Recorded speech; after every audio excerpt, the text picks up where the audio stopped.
ولی تماشاوانی جا بگمان تشرینی بون کل سال 2019 وکدوی پاکیجی دا در باز بوی که حکومت عادل عبدالمهدی بگوهرند همان دم دا پارلمان عراق ناچار کن بریاره که بده بو هلوشاندنا خو و انجام دانا هلبجارتین بر وقت شخص سال جی در باز دوی بسر هلبجارتین بر وقت نه حکومت هات که پیکینا پروسیسا سیاسی العراقی روز بروژه تونتر دجوارتر و بی الانتر دبه ایدیان بزن بینگلو بو خودی شاندان تشرینیان کلو گور زوربایا چافدرین روش عراقی دبه خو نشاندانه که به باندور و لبوی سروبری هاته کرد برئیس دکتور احمد العیساوی او اندام دسته گشتیا باسک حکمه لبغداد گرمه دکتور دماتا باش به يعني اول ميدان تحرير هات كديتن بگمان دبه توقعات تو کسی دانه به هر کسی که هزرت کرد کو تشرینی و کو صدریان پیتر خو نشاندان کربان خو نشاندان تونجی کربان لی تابلو بوی اوایه تو به پیشات چاد بینی گلو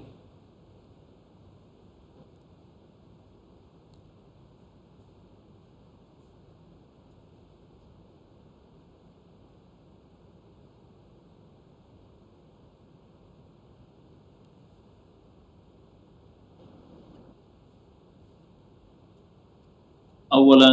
ارحب بك وارحب بمشاهديك لدەستپێکی سلااو لە هەوە و لە بینەرێن کوردستان 24 و خەلکی کوردستانیژی بە ئەوەیەکی گشتی ئیرۆ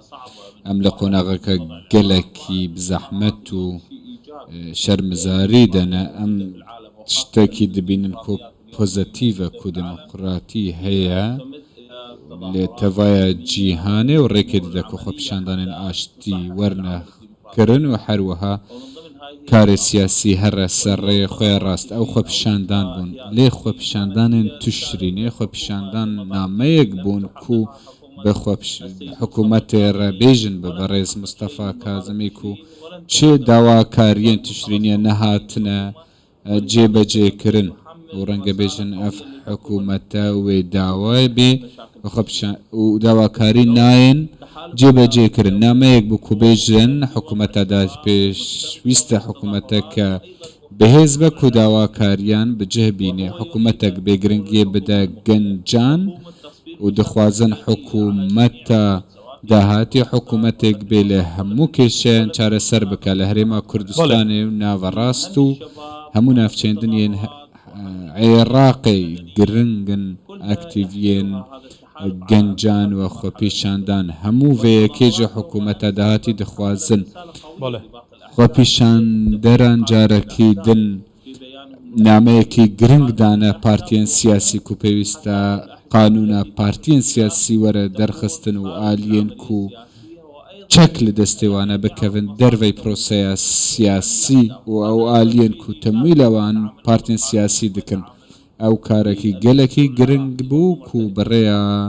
قانونێ و دەستورێ بەرهەنگاریە vەیەکێ وەرەکردن بەلێ پارتیên سیاسی دزانی کو هەرێما کوردستانê پارتیên wên سیاسی دیرۆکەکە و مێژوویەکی خوا هەیە و هەروها پارتیên din jiyên عێراقê dîrok و مێژوویە خوا هەیە لەو ڤەکشاندنا پارتیên سیاسی لە عێراقی کارێکی گەلێکی گرانە لێ چارەسەرکردنە vê کێشەیە ڕەنگە ئاسانتر بێ و مەسارێ دەموکراسی بکەوە جهێ خوا ئەگەر هات و ڕەغبەتێکی ناودەوڵەتی و هەرێمی و هەروها نافخۆشی هەبێ و حکوومەتێک نایە پێکهاتن ئەگەر حکوومەتێک برس دکتور احمد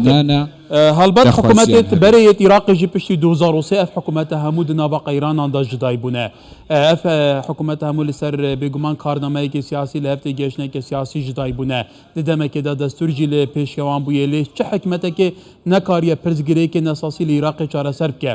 گەلو بدیدناتە عقلیەتێ نەها یە ئیدارەکردنە عێراقی بێ حکوومەتێک و ڤەڕێژایەن دەرباز بوویە دیدناتە دیگەش نەقەنەعەتێکێک و فعلەن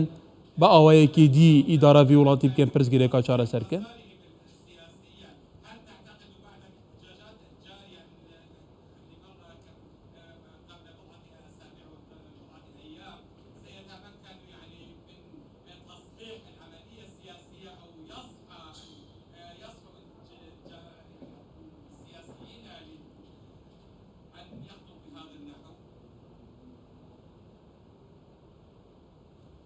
نعم شوف جنابك الكريم بەڵێ بعد أن كان جەنابێ بڕێز دەزانن و ڕەنگە هەندە هەفپەیمانی هەبن بەهێز بن وەکە ئیدارەیە دەولەتێ